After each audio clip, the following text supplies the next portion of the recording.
Hello friends, नमस्ते।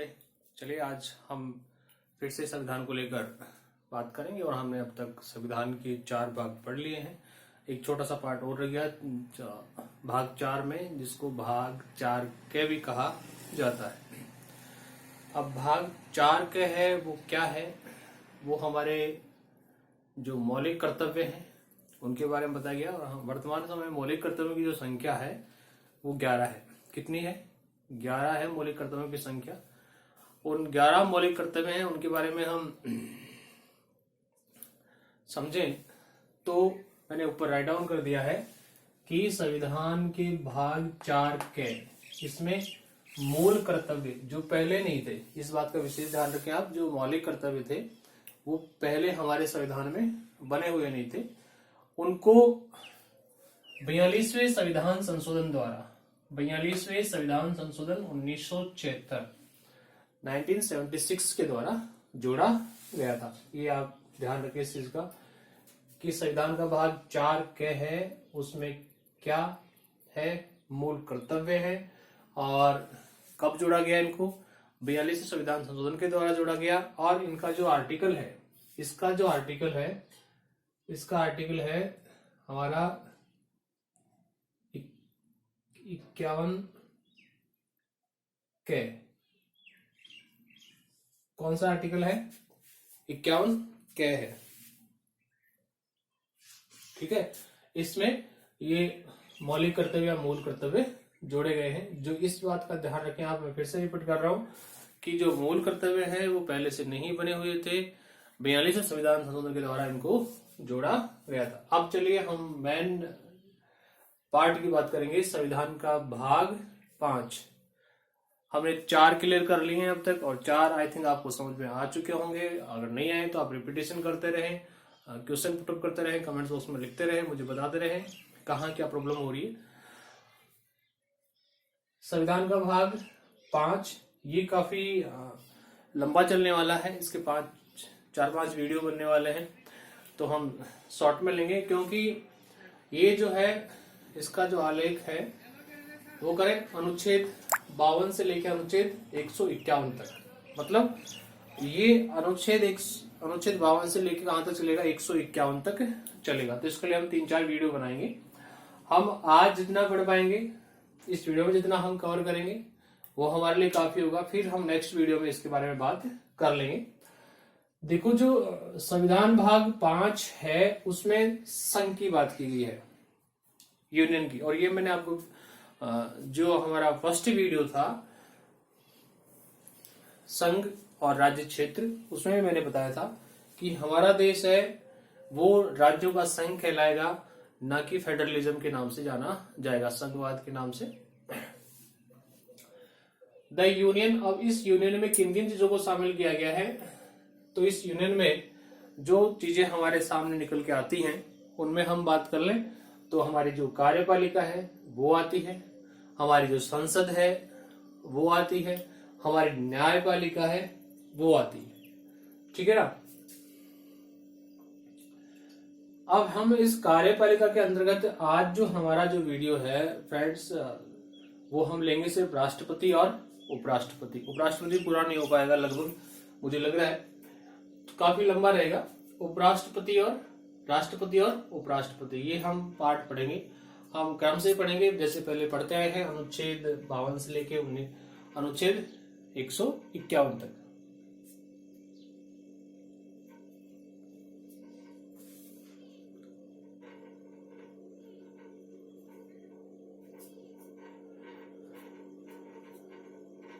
जहां आपको समझ में नहीं आया आप जरूर मुझे कमेंट बॉक्स में लिखें और बताएं, या राइटिंग समझ में नहीं आ रही तो हम थोड़ा बोल्ड कर लेंगे, समझ लेंगे। पुनर्निर्वाचन लिखा हुआ है यहाँ, न है ये पदावधि है, मैं बोलूंगा आप राइट डाउन करते रहें, वैसे स्क्रीनशॉट भी ले सकते हैं आप। तो देखिए, सबसे पहले हम बात कर लेंगे अनुच्छेद 52 की। अनुच्छेद 52 जो है वो बताता है कि जो हमारा देश भारत है उसका क्या होगा? एक राष्ट्रपति होगा। भारत का एक कौन होगा? राष्ट्रपति होगा। और उस राष्ट्रपति को देश का क्या कहा जाएगा? संवैधानिक प्रमुख भी कहा जाएगा। ये भी ध्यान रखिए आप, क्या कहा जाएगा उसको? देश का संवैधानिक प्रमुख भी कहा जाएगा। देश का प्रमुख, संवैधानिक प्रमुख कहने के साथ साथ उन्हें देश का प्रथम नागरिक भी कहेंगे। क्या कहेंगे? देश का प्रथम नागरिक। ठीक है ना, ये भी कहा गया है। भारत के राष्ट्रपति को संवैधानिक प्रमुख भी कहा गया है, देश का प्रथम नागरिक भी कहा गया है। क्लियर बात? तो अनुच्छेद 52 जो है वो क्या बताता है कि भारत का क्या होगा? एक राष्ट्रपति होगा। और ये हमारे संविधान में लिखा गया है। संविधान के कौन से भाग में? 5वें भाग में, जो किससे संबंधित है? संघ से संबंधित है, यूनियन से संबंधित है। अब यहां संघ और यूनियन की बात कर लें तो इसका मतलब ये हुआ दोस्तों कि ये किसकी बात कर रहा है? केंद्र की बात कर रहा है। किसकी बात कर रहा है? केंद्र की बात कर रहा है। केंद्र की बात भी नहीं समझे तो ये किसकी बात कर रहा है? संपूर्ण भारत की बात कर रहा है। किसकी बात कर रहा है? संपूर्ण भारत की बात कर रहा है। ये चीजें संपूर्ण भारत में तो लागू होती है। ऐसे थोड़ा ना कि राष्ट्रपति सिर्फ राजस्थान में, गुजरात, महाराष्ट्र में जो करेगा। कहने का मतलब पूरे राष्ट्र की जहां बात होती है वहां हम इसको यूनियन कह सकते हैं। ठीक है, हमने अनुच्छेद 52 देख लिया, भारत का राष्ट्रपति होगा। फिर हम देखेंगे अनुच्छेद 53। अनुच्छेद 53 में पढ़ लेता हूं, राइटिंग समझ में नहीं है, देख लेना आप। संघ की कार्यपालिका शक्ति। संघ की कार्यपालिका शक्ति, इस बात को ध्यान रखें आप कि जो संघ है, जो यूनियन बनी हुई है, या जो हमारे देश की जो केंद्र सरकार है उसकी, या जो संघीय सरकार है उसकी कार्यपालिका की शक्तियां, कार्यपालिका की जो शक्तियां हैं वो किस में निहित होंगी? राष्ट्रपति में निहित होंगी। मतलब सारे के सारे काम किसके नाम से किए जाएंगे? राष्ट्रपति के नाम से किए जाएंगे। यहां तक क्लियर? संघ की कार्यपालिका शक्ति किस में निहित होगी? राष्ट्रपति में निहित होगी। ठीक है,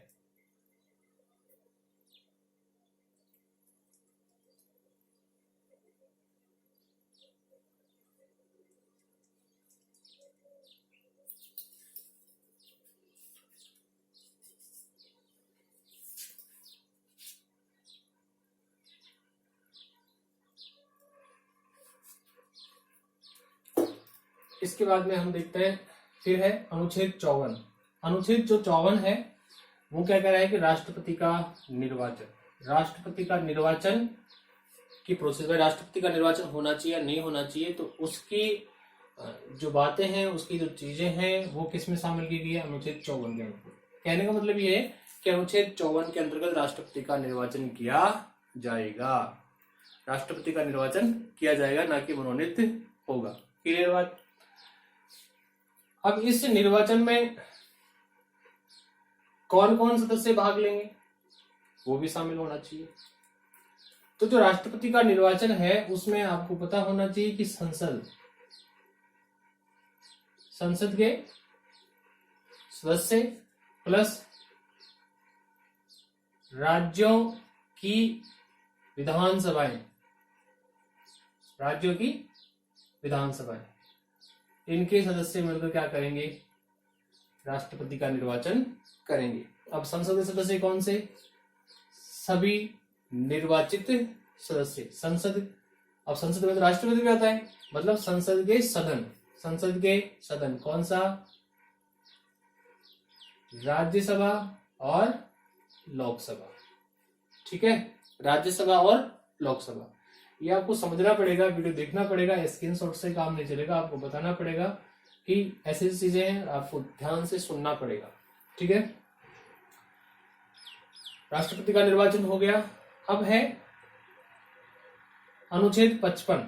अनुच्छेद 55 जो है उसमें ये बताया गया है कि राष्ट्रपति का जो निर्वाचन होगा, राष्ट्रपति का जो निर्वाचन किया जाएगा, उनको जो चुना जाएगा, उनके लिए जो वोटिंग की जाएगी, उसके लिए हम किस रीति का प्रयोग करें, किस पद्धति का प्रयोग करें। तो राष्ट्रपति के निर्वाचन के लिए जो पद्धति होगी उसका उल्लेख किसमें किया गया है? अनुच्छेद 55 में किया गया है। ये क्लियर होना चाहिए। और हमें पता है कि राष्ट्रपति के निर्वाचन के लिए जो पद्धति होती है फ्रेंड्स, वो कौन सी होती है? एकल संक्रमणीय मत पद्धति। कौन सी होती है? समानुपातिक एकल संक्रमणीय मत पद्धति।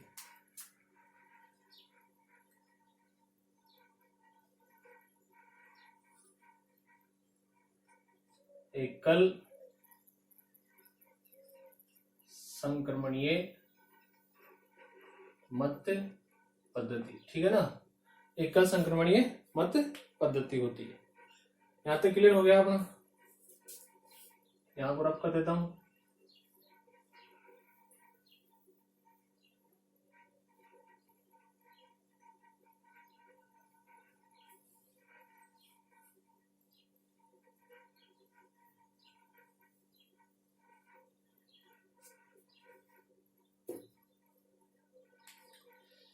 फिर हम देखेंगे अनुच्छेद 56। अनुच्छेद 56 है, उसमें पदावधि और कार्यकाल के बारे में बात की गई। राष्ट्रपति का कार्यकाल कितने वर्ष का होगा और कितने समय के लिए काम करेगा। तो हमें पता है कि राष्ट्रपति जो होते हैं वो कितने वर्ष के लिए काम करते हैं, 5 वर्ष के लिए उनका जो कार्यकाल होता है 5 वर्ष का होता है। उससे पहले भी हो सकता है, महाभियोग लग जाए या फिर और कोई कारण हो जाए तो पद खाली हो सकता है, लेकिन उनका जो कार्यकाल होता है वो कितने वर्ष का होता है, 5 वर्ष का होता है, ठीक है। फिर है आपका अनुच्छेद 57। अनुच्छेद 57 पुनर्निर्वाचन की पात्रता, मतलब उस व्यक्ति को हम पुनः या दोबारा से निर्वाचन करें तो उसके लिए पात्रता क्या होगी, उसका उल्लेख भी इसमें किया गया है, अनुच्छेद 57 में किया गया है। कहने का मतलब ये है दोस्तों, मित्रों, विद्यार्थियों, कि जो व्यक्ति पहले राष्ट्रपति बन चुका है उस राष्ट्रपति को हम दोबारा से क्या कर सकते हैं, निर्वाचित कर सकते हैं। इन चीजों का जो जानकारी है, उल्लेख है, वो कहाँ मिलेगा, हमें अनुच्छेद 57 में मिलेगा। क्लियर बात? इसके बाद में आएगा हमारा अनुच्छेद 58। क्या आएगा? अनुच्छेद 58। अनुच्छेद 58 है, उसमें अर्हताएं या योग्यताएं। कहने का मतलब ये हो गया कि राष्ट्रपति बनने के लिए हमारे पास क्या क्या योग्यताएं होनी चाहिए, व्यक्ति कैसा होना चाहिए, कहाँ का रहने वाला होना चाहिए, वो सारी चीजें इसमें बताई गई हैं। कहने का मतलब हम नॉर्मली बात कर ले तो राष्ट्रपति जो बनेगा वो क्या होना चाहिए, भारत का नागरिक होना चाहिए, किसी लाभ के पद पर नहीं होना चाहिए, उसकी जो एज है वो कितनी होनी चाहिए, 35 वर्ष की होनी चाहिए, और लोकसभा का सदस्य बनने की क्या हो, उसके पास योग्यता भी होनी चाहिए। संसद का सदस्य बनने की योग्यता भी उसके पास होनी चाहिए। लेकिन अधिकतर जो राष्ट्रपति होते हैं वो लोकसभा के सदस्यों की योग्यताओं के आधार पर बनाए जाते हैं, ठीक है। यहां तक क्लियर? फिर है अनुच्छेद 59, अनुच्छेद 59। ये जो अनुच्छेद 59 है, ये राष्ट्रपति पद के लिए शर्तें, राष्ट्रपति पद के लिए शर्तें, मतलब राष्ट्रपति पद है उसके लिए मुख्य रूप से क्या क्या शर्तें होती हैं, राष्ट्रपति कौन बन सकता है, वो उसने क्या किया होना चाहिए, या फिर वो उसके पास योग्यताएं क्या है। मतलब कहने का मतलब जो ये वाली योग्यताएं दोनों सेम सी हैं, लेकिन इसमें शर्तें इसमें ऐसी भी जोड़ी गई हैं। फिर इसमें ये भी शामिल किया गया है कि जो राष्ट्रपति है, जो राष्ट्रपति बनने के बाद उसके लिए क्या क्या चीजें अवेलेबल होंगी, वो चीजों का उल्लेख भी किसमें किया गया, अनुच्छेद 59 में ही किया गया है। अनुच्छेद 59 में किया गया है। कहने वाले राष्ट्रपति को वेतन कितना होगा, उसके लिए कौन कौन सी जो सुविधाएं हैं वो फ्री होंगी, तो वो सारी चीजों की जानकारी हमें किसमें मिलेगी, अनुच्छेद 59 में मिलेगी। और फिर है अनुच्छेद 60। अनुच्छेद 60 है, उसमें क्या दिया गया है, शपथ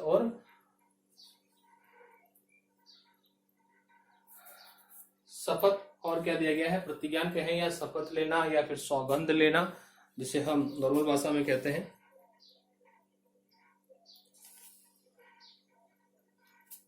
ठीक है। कहने का मतलब राष्ट्रपति बनने के बाद, निर्वाचित होने के बाद राष्ट्रपति के द्वारा शपथ ली जाती है संविधान के प्रति, कि मैं संविधान के प्रति श्रद्धा रखते हुए अपने कार्यों के प्रति जिम्मेदार रहूंगा। वो वाली चीजें हैं जो किसमें है, अनुच्छेद 60 में है। ये यहां तक क्लियर है। फिर हम इधर चलें, अनुच्छेद 61। आई थिंक आपको यहां तक समझ में आ गया, और समझ में आ गया तो प्लीज रिक्वेस्ट है कि आप वीडियो को लाइक करें, शेयर करें, चैनल को सब्सक्राइब करें और अपने ग्रुप्स में भी उसको शेयर करते रहें। अधिक से अधिक शेयर करें। अगर मैं आपके लिए इतनी मेहनत करता हूं तो एक लाइक तो मेरे लिए बनता ही बनता है। देखिए अनुच्छेद 61 यहां दे रखा है महाभियोग प्रस्ताव। महाभियोग प्रस्ताव दे रखा है। कहने का मतलब महाभियोग प्रस्ताव क्या होता है कि हम राष्ट्रपति के खिलाफ महाभियोग प्रस्ताव लाते हैं। और कब लाते हैं विद्यार्थियों? जब उन पर कदाचार का आरोप लगा हो, भ्रष्टाचार का आरोप लगा हो, संवैधानिक प्रावधानों का उल्लंघन का आरोप लगा हो। ऐसी स्थिति में उन पर महाभियोग का प्रस्ताव लाया जाता है। लेकिन महाभियोग का प्रस्ताव लाने से पहले राष्ट्रपति को इस बात के लिए अवगत कराना पड़ता है। 14 दिन पूर्व उन्हें इस बात के लिए इंफॉर्मेशन देनी होती है कि आप पर क्या लाया जा रहा है, महाभियोग प्रस्ताव लाया जा रहा है। ठीक है। अब महाभियोग प्रस्ताव जो है वो संसद के किसी भी सदन में लाया जा सकता है। संसद के किसी भी सदन में लाया जा सकता है, चाहे वो लोकसभा हो, चाहे वो क्या हो, राज्यसभा हो। क्लियर बात? फिर है अनुच्छेद 62। अनुच्छेद 62 एक बार देखें आप।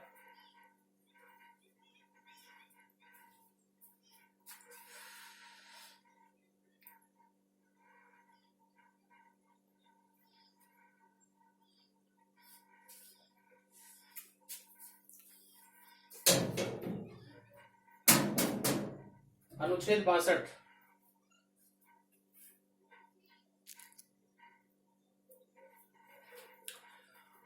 अनुच्छेद 62 की हम बात करते हैं। इसमें दे रखा है कि पद रिक्तता पर निर्वाचन में पदावधि। मतलब कहने का मतलब ये हो गया कि राष्ट्रपति का पद रिक्त हो जाता है और रिक्त किन्हीं कारणों से होता है, तो उतने समय के लिए दूसरा जो व्यक्ति है उसका निर्वाचन किया जा सकता है, उसको राष्ट्रपति के तौर पर काम करवाया जा सकता है। तो उसकी समयावधि क्या होगी ये हमें पता होना चाहिए कि अगर पद रिक्त होता है तो नया व्यक्ति चुना जाता है तो उसकी समयावधि वहीं से काउंट की जाएगी। ठीक है। फिर है 63 भारत का उपराष्ट्रपति। ये राष्ट्रपति यहां तक हो गया 62 तक। इसके बाद हम चले 63 में, तो भारत का एक उपराष्ट्रपति होगा, ये भी हमारे संविधान में लिखा गया है। फिर है 64 में राज्यसभा का पदेन सभापति। जो उपराष्ट्रपति है वो क्या होगा, राज्यसभा का पदेन सभापति होगा और इस पदेन सभापति के रूप में वे क्या करेगा, काम करेगा। और पदेन सभापति होने के कारण ही इन्हें क्या दिया जाएगा, वेतन दिया जाएगा। किसमें है, 64 में है। फिर 65 की बात करें, राष्ट्रपति के रूप में कार्य। राष्ट्रपति की अनुपस्थिति में उपराष्ट्रपति के द्वारा उनका जो कार्यभार है या उनका जो कार्य है वो किए जाएंगे। फिर है 66 उपराष्ट्रपति का निर्वाचन। 66 में उपराष्ट्रपति के निर्वाचन की पद्धति लागू की गई है। इसमें संसद के दोनों सदन मिलकर क्या करते हैं, उपराष्ट्रपति का निर्वाचन करते हैं। पदावधि दे रखी है कि उसकी जो पदावधि है उसका कार्यकाल है वो कितने वर्ष का होगा, 5 वर्ष का होगा। किसमें, अनुच्छेद 67 में। फिर है 68 पद रिक्तता पर निर्वाचन में पदावधि। मतलब पद रिक्त हो जाए और वापस से वहां चुनाव करवाए जाए तो उनके लिए चुनाव करवाया जाए, उसका उल्लेख किसमें किया गया है, 68 में किया गया है। 69 में क्या है, शपथ है। मतलब उपराष्ट्रपति पद की शपथ ली जाती है। किसमें, 59 में। और 70 अनुच्छेद 70 राष्ट्रपति के कार्यों का निर्वहन। राष्ट्रपति के कार्यों का निर्वहन भी किसके द्वारा किया जाता है, उपराष्ट्रपति के द्वारा किया जाता है।